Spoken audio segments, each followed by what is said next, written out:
All right, welcome back. Today we are going to talk about natural logarithms and applications using natural logarithms.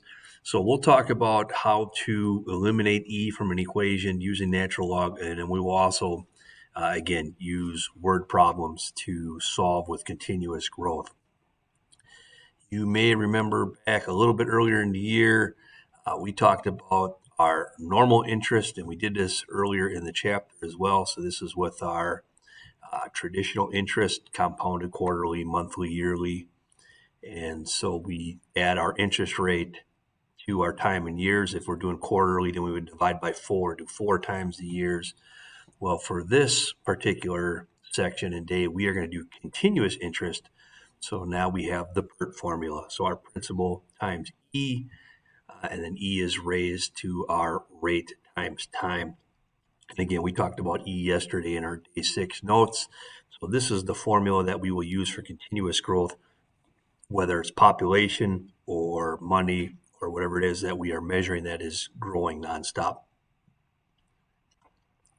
So our first example here, we have $500 invested at 4%, compounded continuously for 6 years. So you can see that our principal here is 500, so there's our p-value.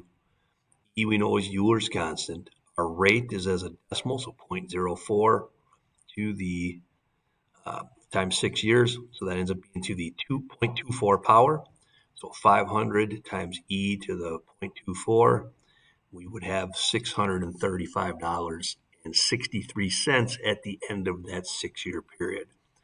Obviously, if you continue to invest more money over that time, you'd end up with more. But if we just let it sit there, $635.63. So principal times E, and then we have our exponent is the rate times time.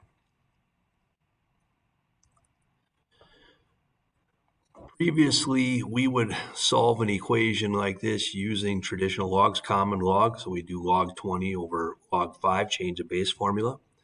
You can also use natural log for that. So I could take the natural log of 20 over the natural log of 5. As long as the base of your logs is the same, you're going to end up with the same answer. Now, when we have E, we don't have a choice. So when we have E here, we're going to take the natural log. And the reason we're going to do that is because the natural log of E is just 1. So this is going to cancel out and end up just being X. So X in this case is the natural log of 20. So you hit the ln button on your calculator. ln of 20 is 2.996. Solving equations for E, similar idea. So we're going to kick this constant over, add the 171. We get to 419. Divide by 6. And that will get me to 69.83. And then the final step to get rid of E, take the natural log. And our answer ends up being 4.26. Again, when you get these decimals, 2, 3 decimal places is fine. If they don't specify, go out to, if it tells you to go thousandths, then obviously go 3 decimal places. But pretty straightforward again with solving equations. You want to get the exponential term by itself, and then in this case, because it's E, take the natural log. Another investment problem here. Again, you'll see one similar to this on your next quiz coming up in a few days. So David invests $200. The interest is compounded continuously. And after 6 years, he has $350. So this time we are solving for the rate. We have the starting amount of 200. We have the ending amount of 350. What we don't have is the interest rate. So we will divide 350 divided by 200. I'll get my 1.75. We know how to get rid of E. We take the natural log. And then my final step is to divide by 6. So natural log of 1.75 divided by 6 will give me this decimal here, 0.0933. That is a percentage, so we got to move that over 2 spots. So 9.33% on David's investment.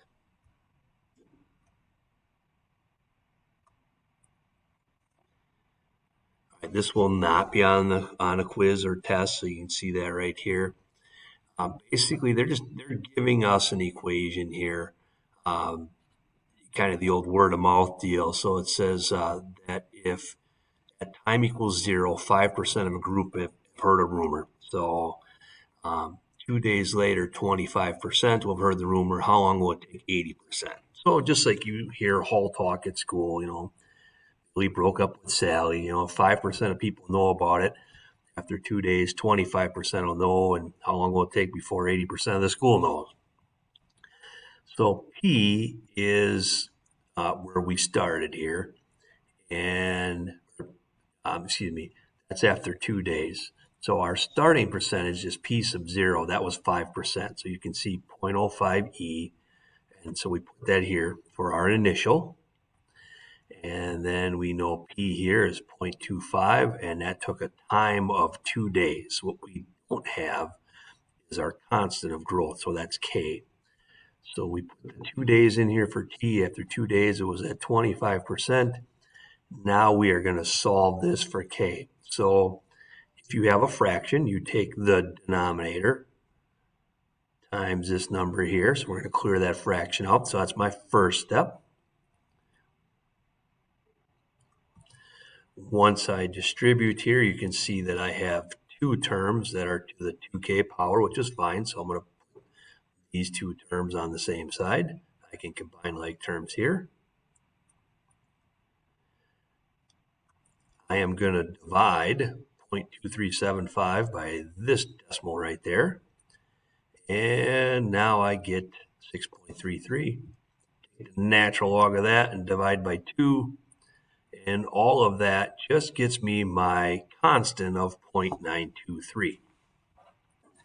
So this is step one. Now that I have that 0.923, now I can plug it back in. I want to figure out how long it takes to get to 80% if 5% of people knew, and we had this constant of 0.923. Now I'm solving for T. Same idea. Denominator times the 0.80. That gets me here. Combine these two like terms. Divide. Take the natural log of both sides. So 0.923 is going to be the natural log of 76. Divide that by the 0.923. And it will take 4.6 days. So if 5% of people knew that Billy and Sally broke up on Monday, by Friday, 80% of the school knows. So that's how that works out there. So we had to find our constant of growth first, then we plug it back in to figure out our target percentage. Again, you will not see one like that on quiz or test. All right, last one for today. Deal with pizza. Anytime we can incorporate pizza into a math problem, it's a good deal. So in 2008, the price of pizza was $8.99. In 2018, it was $11.99. That's a total of 10 years. We have constant growth here, so this is the same as the PERT formula, just in a slightly different context. So we know that we started at $8.99. That's our A value, or our original. We know that the new value is $11.99. We know that T is 10. What we don't have is our growth rate. That's what we're going to figure out. So I plug my numbers in for Y and for A and for T. Divide by 8.99. Take the natural log. Our growth rate is 2.9%. We want to know how much will that pizza cost in 2030. Well, if we started in 2008, 2030 is 22 years. So initial price at $8.99. 22 years times our growth rate. The price of that pizza in 2030 will be $17.02. I hate to break it to you, if you've been to a pizzeria lately, price of a large pizza has already well exceeded that. Many places it's $19, $20 or more for a large pizza, so who knows what it'll be by 2030. It's not going to be $17, I can tell you that. So that's our notes for today. That should set you up nicely for the application worksheet. and we go from there. Thanks a lot.